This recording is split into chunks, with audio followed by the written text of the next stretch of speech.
Hi, Jonathan Stars here. I recently recorded myself playing my guitar through a Line 6 pod, and the sound that I had was just perfect for the initial tracks I laid down. But by the time I finished adding the other tracks, that setting didn't fit very well in the mix. Now in my case, I do more engineering than I do playing, so it took me quite a while to comp together a satisfactory track, and I did not relish re-recording the part. The same thing would apply if you had a performer who had come and gone from a session and you didn't have the option to bring them back. It made me wonder how I could delay my decision about what kind of amplifier sound to use until I neared the end of the recording process. So the trick I came up with is to split the signal as it comes out of the guitar. Run one part of that signal to the amplifier so that the performer can play with a sound that really inspires them. Then send the clean part of the signal into your digital workstation. Later on, you can take that track and send it into a software amplifier to get a sound that works best in the final mix. Does that sound too complicated? I think you'll understand it better with a few diagrams. Let's take a look. Okay, the first thing is we take the sound of the guitar, the output of the guitar, and bring it into a direct box or some other kind of splitter. You send one part of the signal directly into the Digi 002 or whatever your input is, and then record it onto a track. So this is just a very plain guitar sound.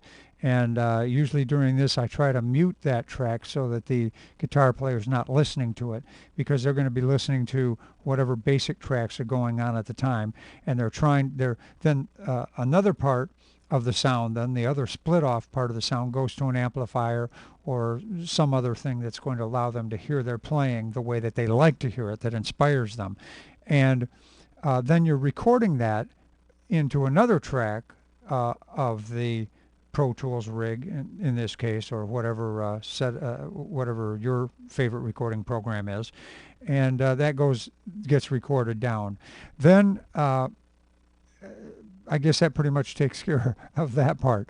Now we switch over and we look at the second part of it. What you do when it comes time to mix down, you take the output of that first track, the very plain guitar, you send it out of the Digi 002 or whatever your interface is, and in my case I'm sending it to a Line 6 pod, and then I come back in to the interface and then record it onto a third track. In this case, the Line 6 is a stereo unit, and so even though it only shows one line here, I'm recording it as a stereo track here. And during this recording process, you want to, I'm choosing no output here for these tracks so that you're not listening to that sound of any of the pre-recorded stuff. You can't mute it, otherwise the sound won't go out at all. But by choosing no output, you can send it out. Now the other thing is you could also send it out to a real amplifier speaker combination, or one other choice is to keep it right inside the computer itself using an amp simulator plugin. And finally, I'm choosing a close-up here of the audio tracks. The plain, the mic'd guitar shows here on the first track, and then the naked plain sound of the guitar is here. And you notice there's some delay between them.